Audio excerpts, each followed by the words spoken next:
Madam Zabritsky, these are for you. Oh, whitefish! I saw them on sale today. Thank you. How can we help you? Well, there are a few questions I would like to ask you first.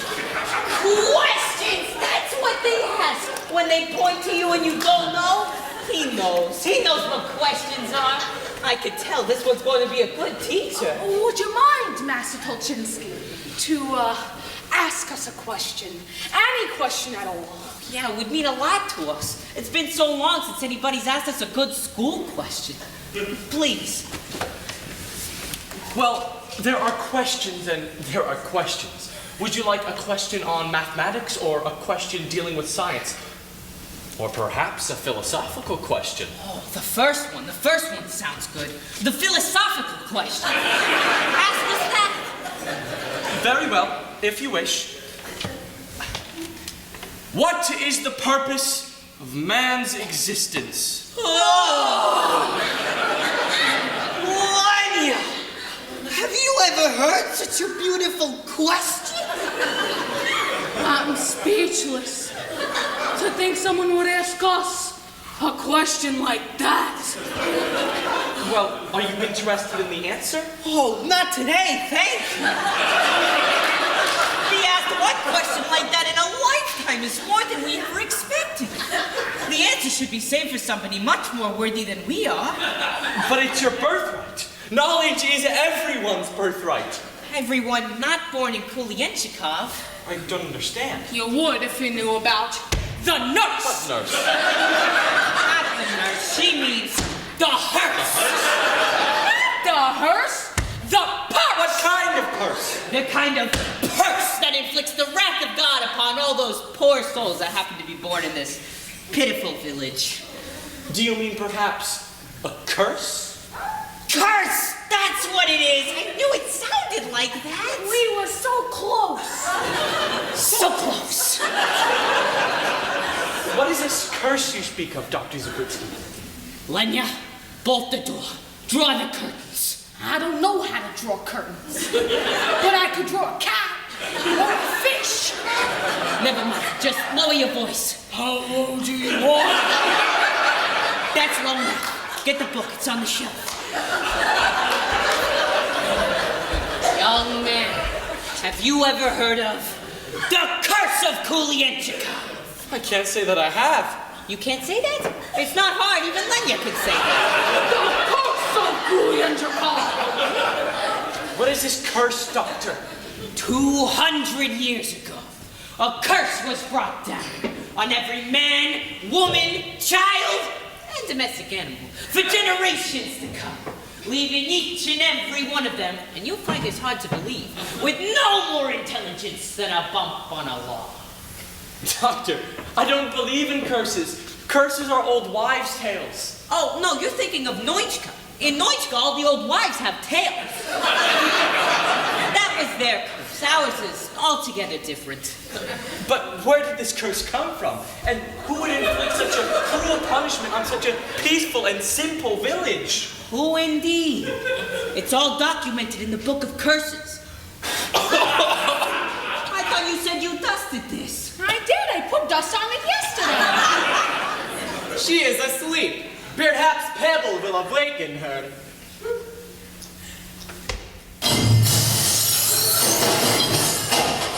Who did that? It is I, Count Yelskovich. Oh, good evening, sir. I've come to propose. Oh, well, you're a little late. I've been married almost 26 years. Nikolai! I'm out here, Lenya. What did you want? Who are you talking to? It is I, Madam Zabritsky, Count Yelskovich. I've come to propose to Sophia. Oh, she's busy throwing water on the drapes. They're on fire. The drapes are on fire? I had to light something. I couldn't find my candle. What's going on? Did we wake you, darling? No, I was reading by the light of the drapes. I must be crazy marrying into this family. Count Yelskovich wants to propose, darling. Go ahead, Count Yelskovich. Can't we be alone? No, I think Sophia should hear this too. Very well. Will you marry me, Sophia? Oh my God, this is so romantic. I'm sorry, Count Yaskovich, but marriage is a very great step to take, and I do not wish to make it, while I do not have the intelligence to know what I am stepping into. Good night, sir. Good night, Mama. Good night, Papa. Good night, son. When you're finished reading, put out the drapes. I do not give up easily. I'll be back in the morning. Good night, Your Grace. Good night, Grace. My first interview was with Detective Sergeant Hing of the Laramie Police Department. At the beginning of the interview, he was sitting behind his desk, sitting something like this. I was born and raised here. My family is third generation. My grandparents moved here in the early 1900s. We've had basically my daughter makes it fourth generation. Quite a while. It's a good place to live. Good people, lots of space. And now all the towns in southern Wyoming are laid out in space because of the railroad that came through. It's how far they could go before having to refuel and rewater, and Laramie was a major stopping point. That's why all the towns are spaced so far apart. We're one of the largest states in the country and the least populated. There's so much space between people and towns here. So much time for reflection. Rebecca Hilliker, head of the theater department at the University of Wyoming. You have an opportunity to be happy in your life here. I found that people here were nicer than in the Midwest, where I used to teach, because they were happy. They were glad the sun was shining, and it shines a lot here. Now what you have is you have your old-time traditional type ranchers. They've been here forever. Laramie's been the hub for where they come to get their food and supplies and stuff like that. Now, stewardship is one thing all our ancestors taught us. Eileen Engen, rancher. That if you don't take care of your land, then you ruin your land and you lose your living. So first of all, you gotta take care of that land and do everything you can to improve it. I love it here. Doc O'Connor, limousine driver. The best thing about it's the climate, and you couldn't put me back in that mess out there back east, because the cold, the wind, they said the Wyoming wind will drive a man insane, but you know what? It don't bother me. Well, some of the times it bothers me, but most of the time it don't. And then you have the university population. I moved here after living in a couple of big cities. Philip Dubois, president of the University of Wyoming. I mean, I loved it there, but you'd have to be out of your mind to let your kids out after dark. And here, in the summertime, I let my kids play out till 11 o'clock at night, and I don't think twice about it. And then there's the people who live in Laramie, basically.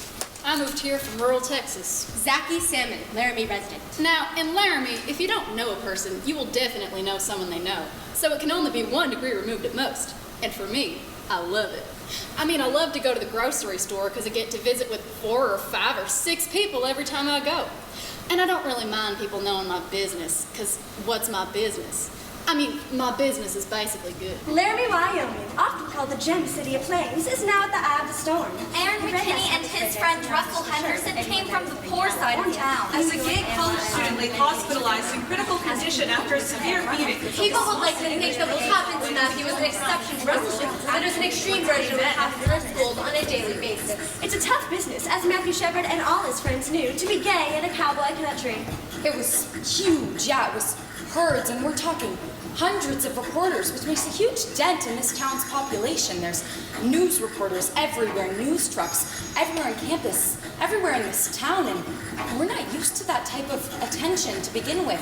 We're not used to that type of exposure. Tiffany Edwards, These local people reporter. are predators. Like, this one journalist actually caught one of the judges in the bathroom at the urinal and was like asking him questions. And the judge was like, "Excuse me, can I please have some privacy?" And the journalist was like offended that he asked for privacy. I mean, this is not how journalism started, like the Gutenberg press, you know? When hard copy came and taped me, I went back and taped them at the exact same time. I have everyone I ever said on tape, so if they ever do anything funny, they better watch their fucking ass. Wyoming Governor Jim Garringer, a first-year Republican up for re-election.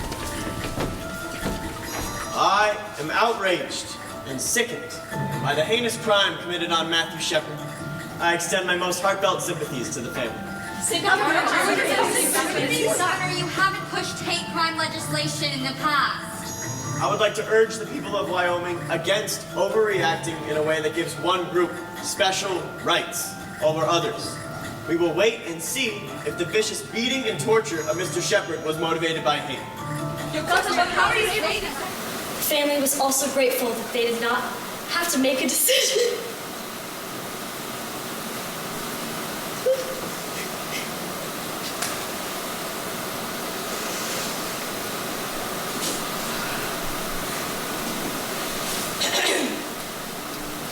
Make a decision regarding whether or not to continue life support for their son. Like a good son, he was caring until the end and removed guilt or stress from the family. He came into this world premature and he left this world premature. Matthew's mother said, "Go home. Give your kids a hug and don't let a day go by without telling them that you love them."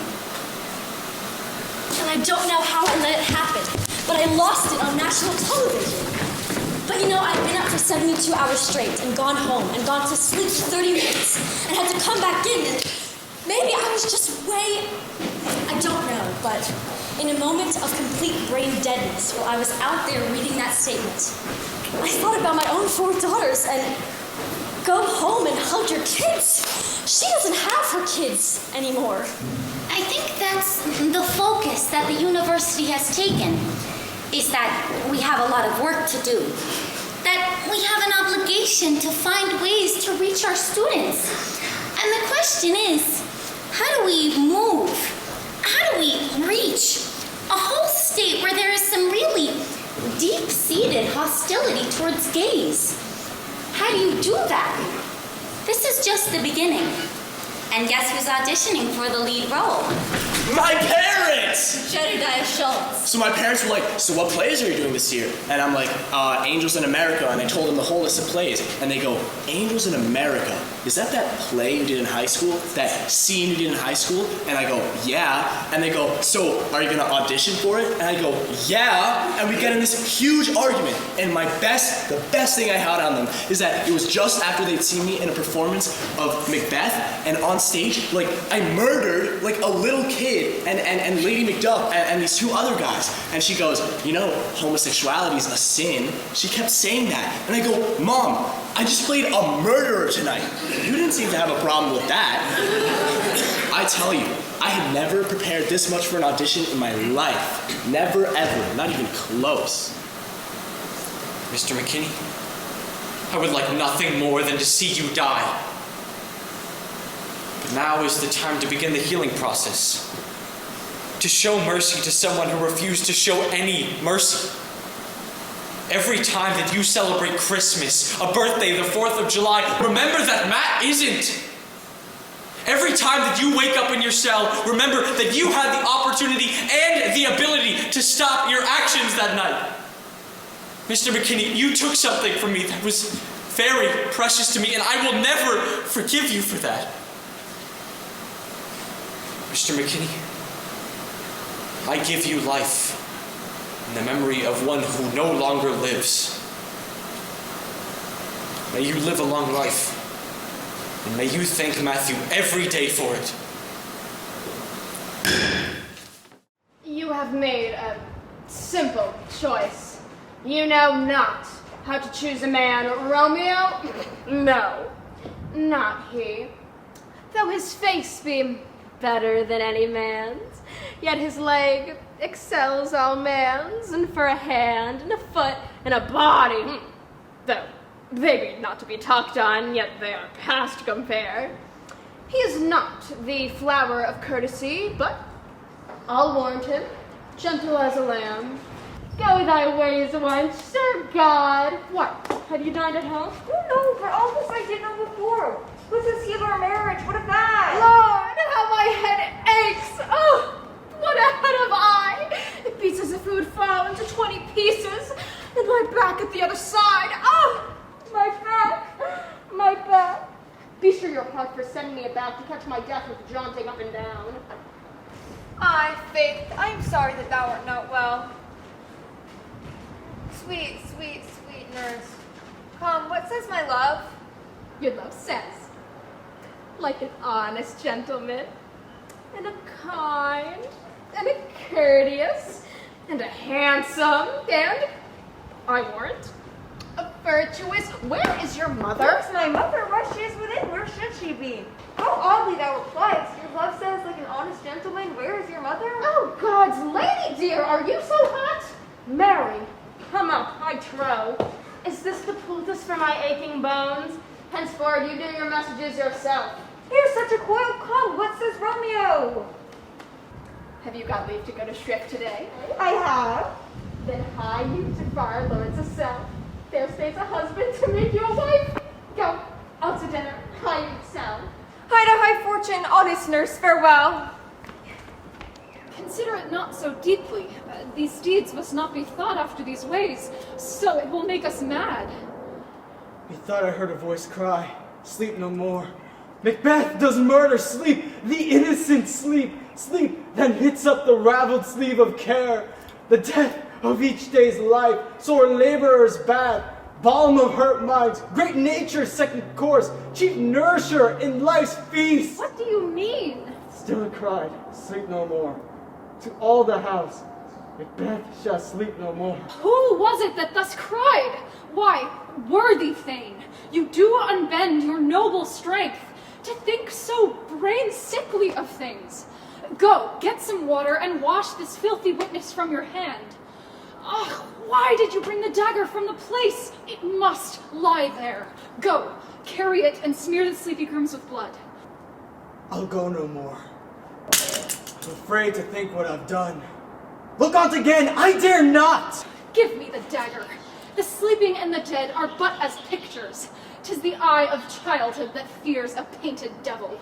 If he do bleed, I'll gild the faces of the grooms withal, for it must seem their guilt. Whence is that knocking? How is it with me when every noise appalls me? What hands are here? They pluck out mine eyes. Will all great Neptune's oceans wash this blood clean from my hand? My hands are of your color, but I shame to wear a heart so white. I hear knocking at the south entry. Retire we do to our chamber. A little water clears us of this deed. How easy it is then. Your constancy hath left you unattended. Hark, more knocking. Get on your nightgown. Be not lost so poorly in your thoughts. To know thy deed, 'twere best not know myself. Wake Duncan with thy knocking! I would thou couldest! Are you the lady of the house? If I do not usurp myself, I am. Most certain. If you were she, you do usurp yourself. For what is yours to bestow is not yours to reserve. This is from my commission. I will on with my speech in your praise, then show you the heart of my message. Now, sir, where lies your text? In Orsino's bosom. In his bosom? In what chapter of his bosom? To answer by the method, in the first of his heart. Oh, I have read it. It is heresy. Have you no more to say? I see what you are. You are too proud. But if you are the devil, you are fair. My lord and master loves you. Oh, such love could be but recompensed, though you were crowned the non-parallel beauty. How does he love me? With adorations, fertile tears, with groans that thunder love, with sighs of fire? Your lord does know my mind. I cannot love him. Yet I suppose him virtuous, know him noble, of great estate and fresh and stainless youth, and voices well divulged, free, learned, and valiant, and in dimension, in the shape of nature, a gracious person, but yet I cannot love him. If I did love you in my master's flame, with such a deadly life, with such a suffering, in your denial I would find no sense, I would not understand it. Why? What would you do? Make me a willow cabin at your gate, and call upon my soul within the house. Write loyal cantons of contemned love, and sing them loud even in the dead of night. Hollow your name to the reverberant hills, and make the babbling gossip of the air cry out, Olivia! Oh, you shall not rest between the elements of earth and air, but you shall pity me. You mind too much. What is your parentage? Above my fortunes, yet my state is well. I am a gentleman. Get you to your lord. I cannot love him. Let him send no more. Unless, perchance, you come to me again, to tell me how he takes it. I thank you for your pains, fare you well. Spend this for me. I am no feed post, lady. Keep your change. My master, not myself, lacks recompense. Love make his heart a flint that you shall love, and let your fervor, like my master's, be placed in contempt. Farewell, fair cruelty. Good morrow, Kate, for that's your name, I hear. What have you heard but something hard of hearing? They call me Catherine, that do speak of me. You lie, in faith, for you are called Plain Kate, and Bunny Kate, and sometimes Kate the Cursed. But Kate, the prettiest Kate in Christendom, having heard thy mildness praised in every town, thy virtue spoken of, and thy beauty sounded, yet not so deeply as to thee belongs, myself am moved to woo thee for my wife. Moved? Let him that moved you hither remove you hence. I knew at first that you were immovable. Why? What is immovable? A joint stool. Thou hast hit it! Come, sit on me! Asses are made to bear, and so are you. Women are made to bear, and so are you. I know so straight as you with me, you mean. Come, you wasp. I faith you are too angry. If I be waspish, best beware my sting. My remedy is then to pluck it out. Aye, if the fool could find where it lies. Who knows not where a wasp does keep his sting? In his tail? In his tongue. Whose tongue? Yours, if you do talk of tails. And so, farewell. What? My tongue in your tail? Nay, come again, good Kate. I'm a gentleman. That I'll try. Dost thou think, Claudio, if I would yield to my virginity, thou mightst be freed? Oh, heavens, it cannot be. Yes, he would give it thee, from this rank offense. This night's the time that I do what I abhor to name, or else thou diest tomorrow. Thou shalt not do it. Oh, were it but my life, I throw it down for your deliverance as frankly as a pin. Oh, Isabel!